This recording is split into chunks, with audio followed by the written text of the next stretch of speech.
Okay, well, hello, welcome to Michael's Record Collection. I'm here today with members of Secret Sphere. You have an album coming out next month called Lifeblood. I'm joined today by, I hope I pronounce your names correctly. Um, it's Aldo Lonobile, is that right? Perfect, I would say. And Roberto Ramon Messina.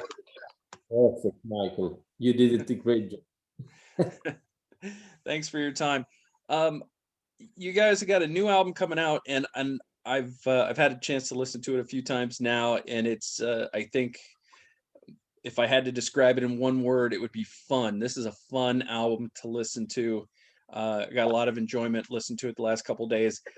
I want to kind of get into how this came about. Now you came out with a new album in 2017. I assume you did some live shows, and then tell me, how did the writing and uh, coming together of this album happen for you guys?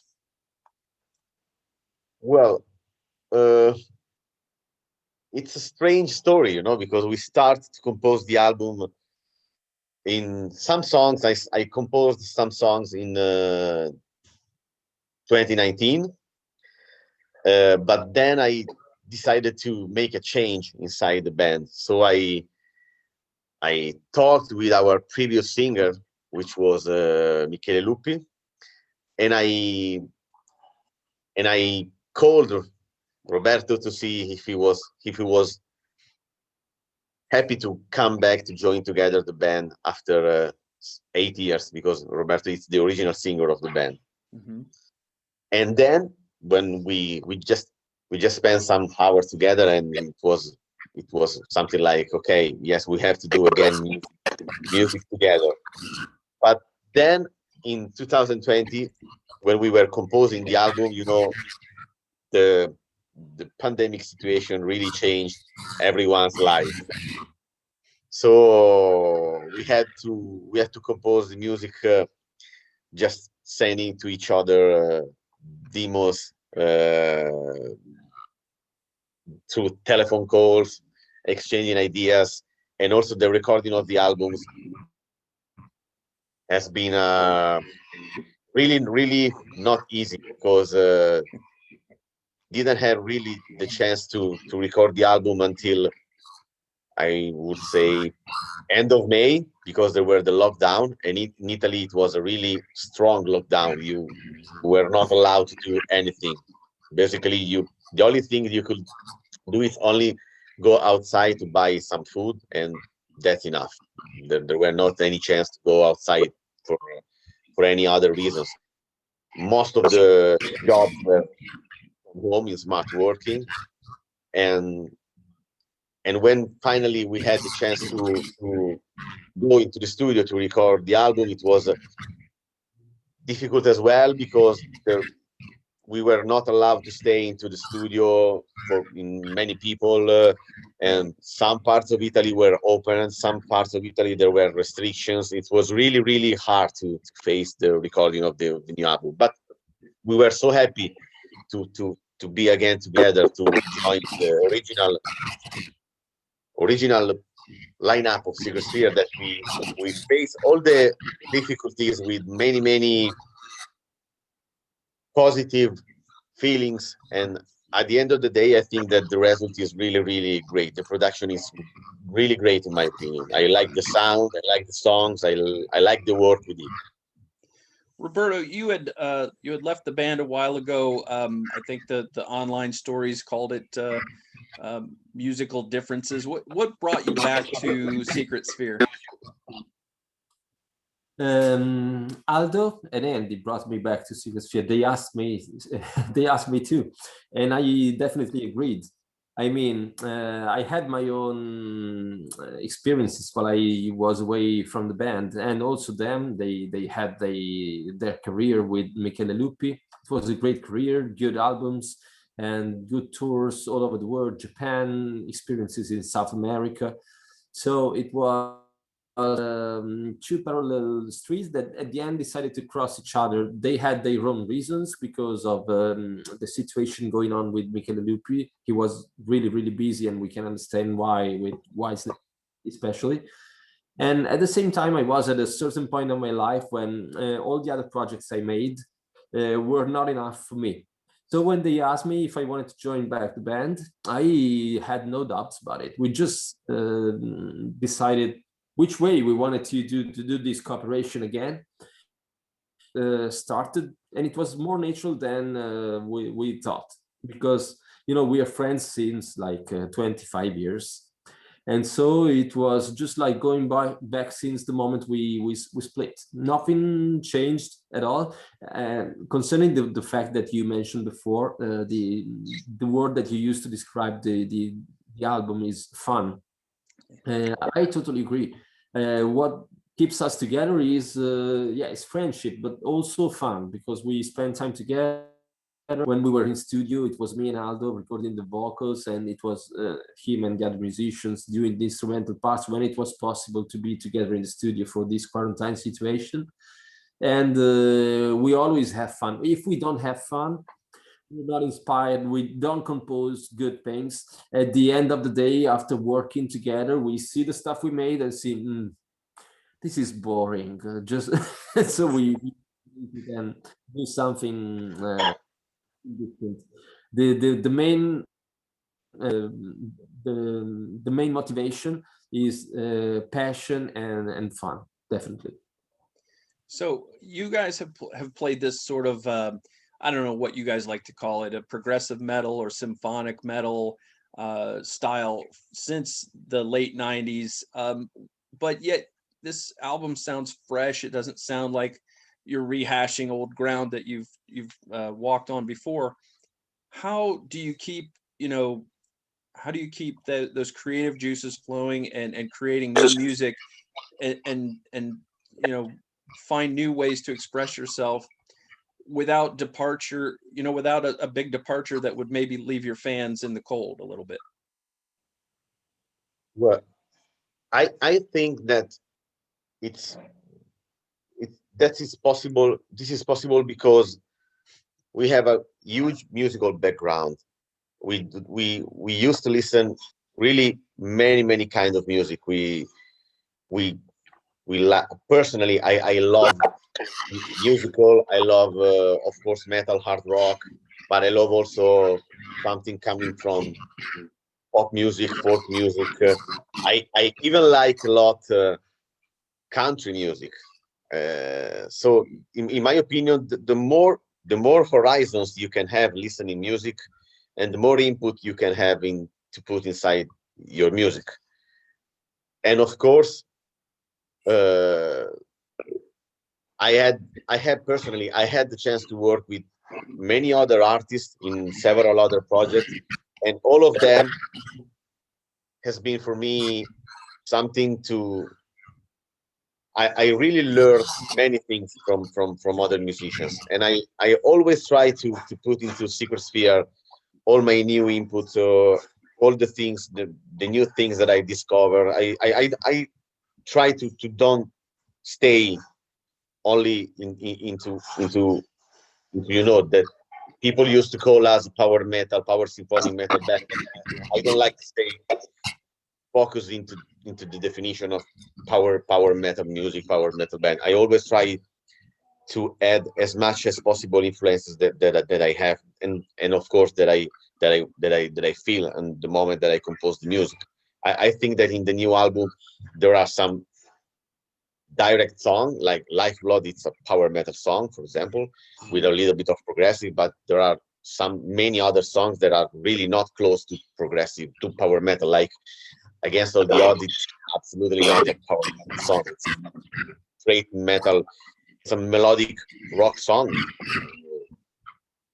So I really don't stay focused into just one style. I try to add all my influences coming from so many different styles of music.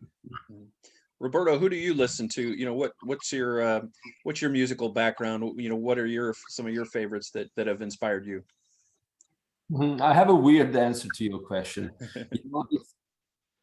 I would say in the last 5 or 6 years, I have listened to 3 albums. I have not listened to music at all during the last years. I had just like a sort of sabbatic moment of my life where I needed no other extra things coming inside my head. And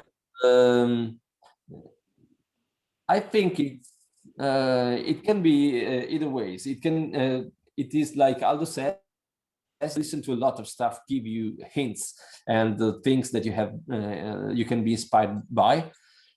And at the same time, as it happened to me, the exactly opposite thing, with no other influences in the last years, I probably managed to pull out something from myself. So something personal, something original, and at the same time, I would say that this specific expression is the one that you define fresh. So you can be fresh when you are true. So I'm not trying to puzzle things, picking up from other bands, obviously, and I'm just trying to be true and straight. And then obviously it's a natural thing to compose music. One is good in composing, one is good in other things of life. And I mean, when music is one of your keys to open doors, you have to be yourself when it comes. And that's the way I like to compose. Being yourself is important.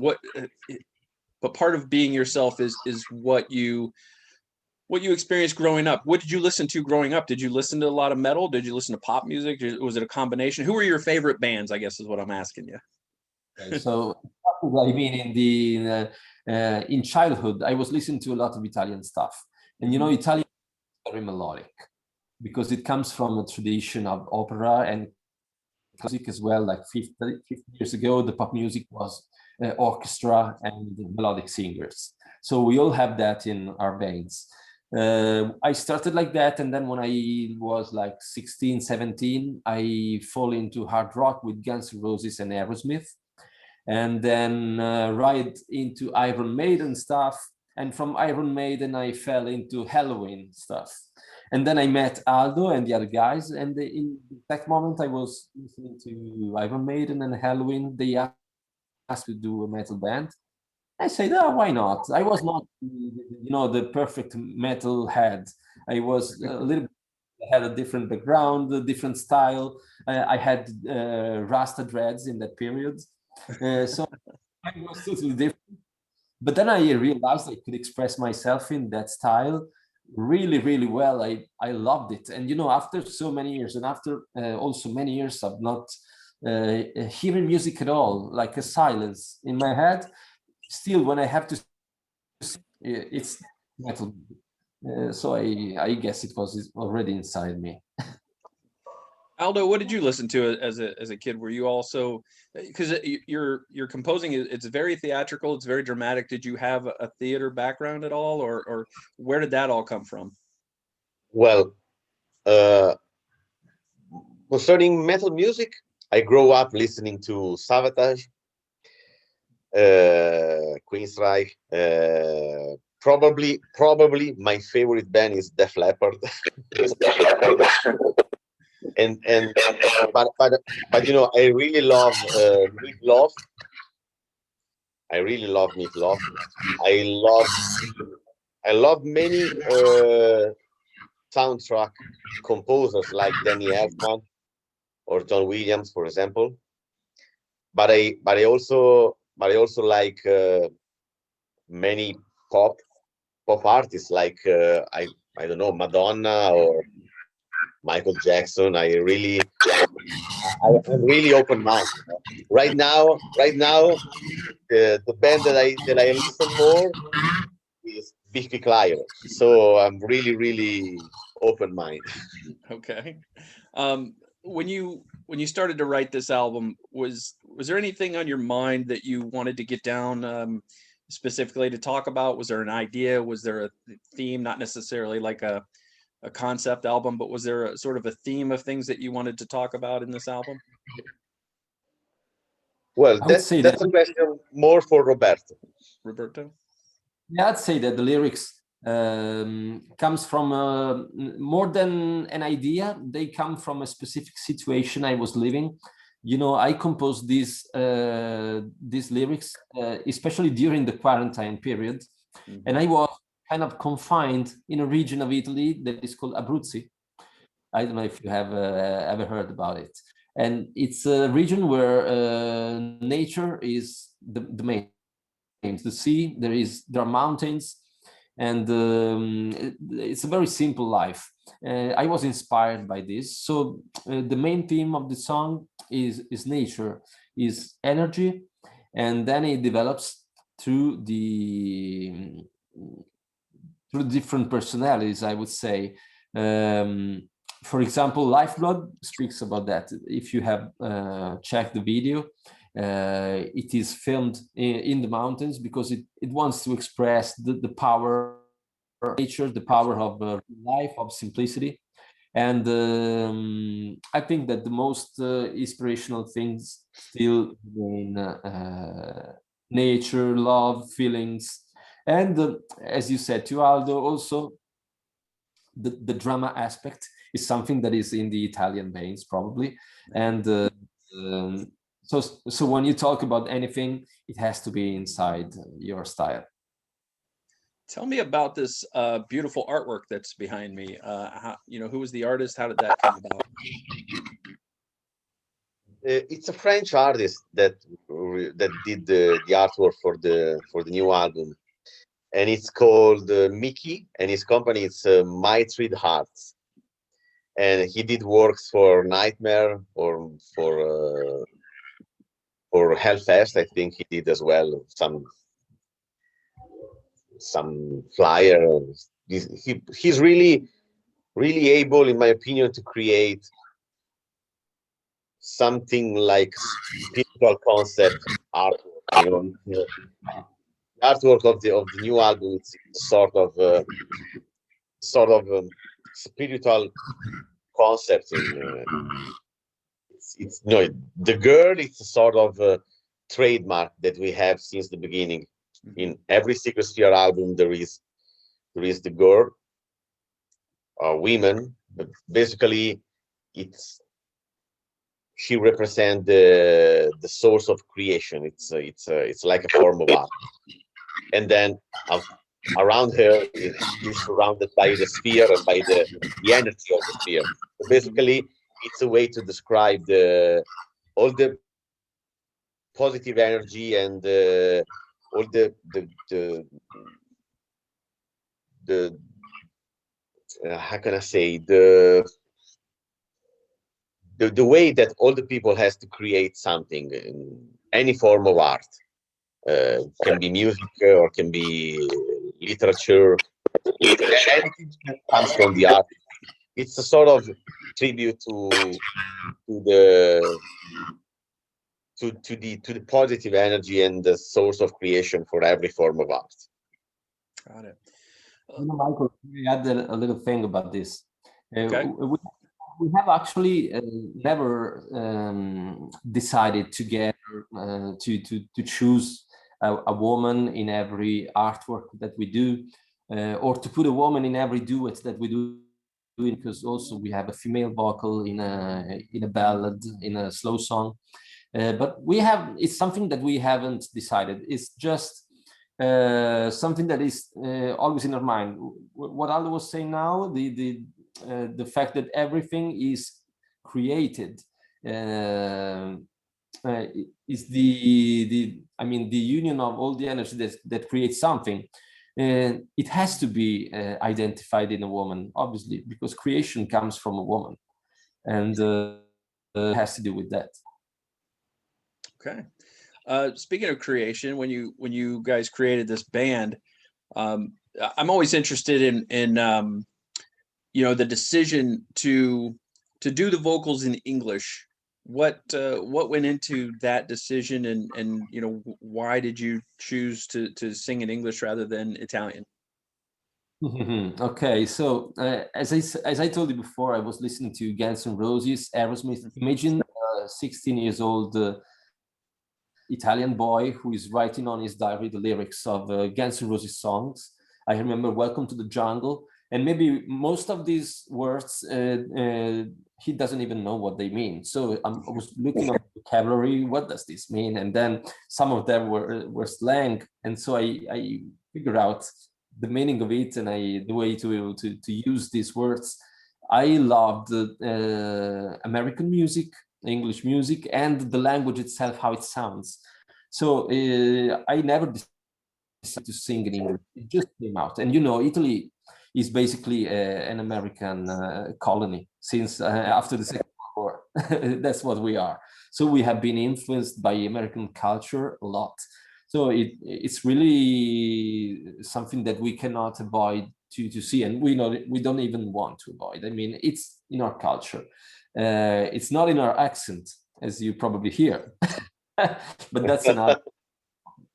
I find the English language more melodic and pleasant to hear when you sing. The Italian singing, is more consonantic, it's more squared. It can be good when you have to sing, like, I don't know, for example, rap. There are a lot of Italian rap artists today. But when you sing something melodic, power, inspiring, I feel it in English. That's a good answer. When you this is your I believe second studio album on Frontiers. How has the change to Frontiers been for you guys? Well, actually, we had in the past opportunities to join Frontiers, especially in 2003 when we released the Scent of Human Desire album. But at that time, we received the proposal as well from Nuclear Blast, and it was for us. We were young, and it was like the proposal that you were waiting for a life, because when Nuclear Blast called you, you have to say yes, at least to try. and so we released two albums with Nuclear Blast. But I know that inside Frontiers there were a couple of guys that really love Secret Spear. So during the years, I keep on sending to them the album. Every time I release the album, I keep on sending the album just for them to listen. And when we released Archetype in 2010, we tried again to join Frontiers, but there were not the right time to join Frontiers. So we just composed the first album with Michele Lupi, and then we finished the contract with Scarlet Records. At that time, we were with Scarlet Records, and we received the call from Frontiers. And I think that Frontiers is really a great label because they really love music. They love to work with the artists. They push the artists to give the best. They are really they are very. It's a meeting that every day propose something to the artist to develop the career of the artist. I have only positive words for them, and personally, I also started to working on several other productions. I am developing more my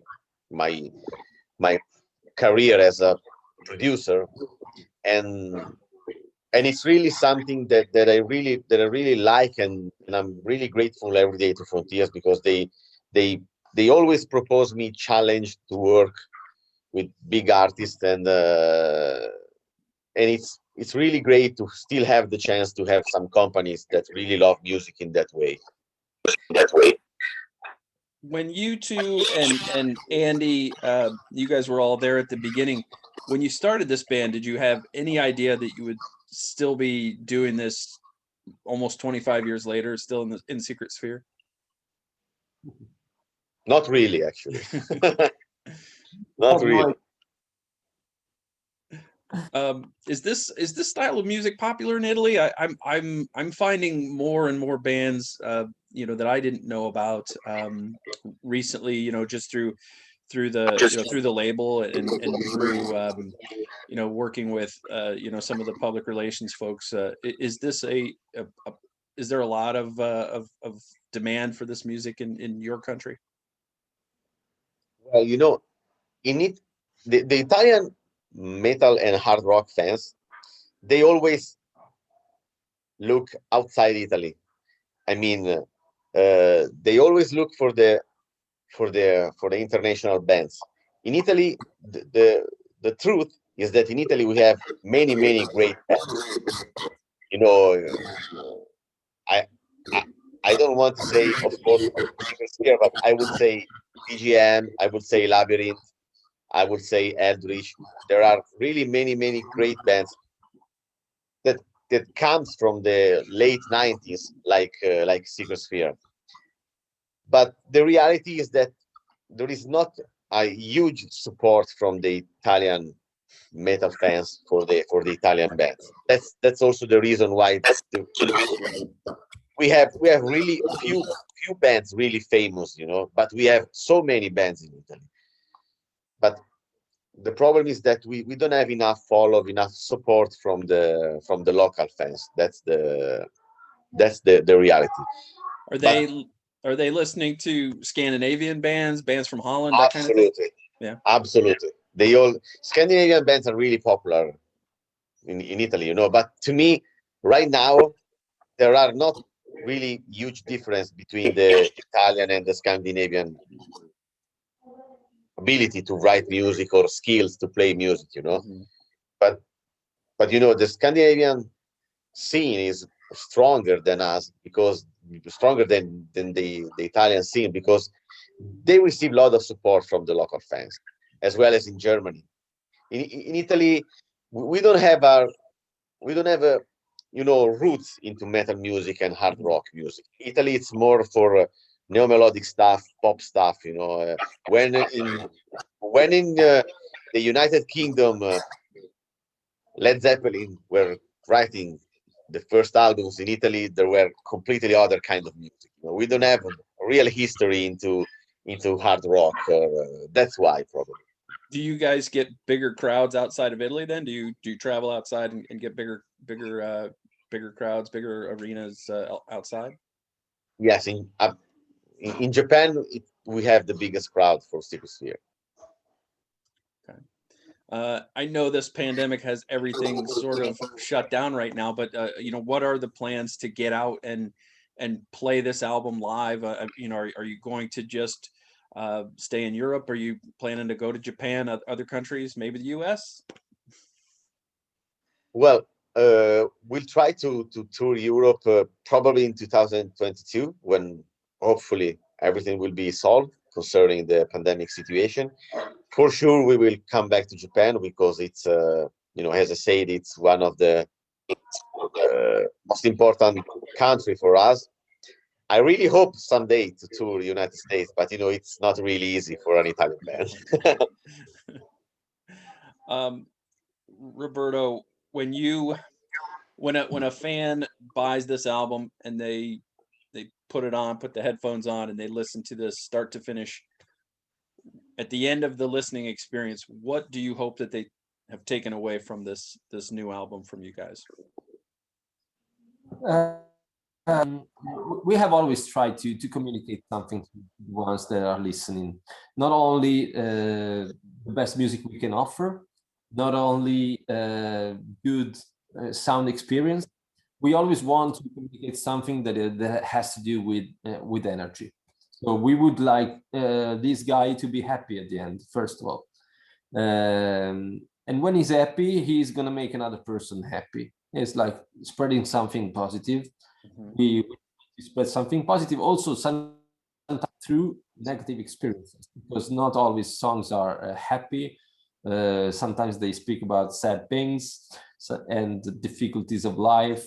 We don't want to make like the happy thing, the something that has to be positive in all the aspects. But that's the target we want to go. To we want to reach something that has a positive experience to everyone. So I think that we, with fun and freshness, we may reach this goal, and at the same time we are using music as a mean of expression. So it has to be good in the technical way. It has to be the sound engineering aspect. But first of all, there must be feelings inside. Otherwise, it's just a good album, a good product, or product where we want to be artists. All right, Aldo, guitarist, producer, Roberto, the singer, lyricist. Thank you so much for coming on Michael's record collection with me. Thank you for your time. I really wish you the best of luck with Lifeblood. It's a great album. I enjoyed listening to it. I'm going to continue to enjoy listening to it. I believe it comes out March 12th on Frontiers Records, and I'm assuming all the regular places, Amazon and all of the online shops. Thank you very much, Michael. Really, right, thank you. Pleasure to talk with you. Thanks, guys. Appreciate it. Bye. Bye. Bye-bye. Bye-bye.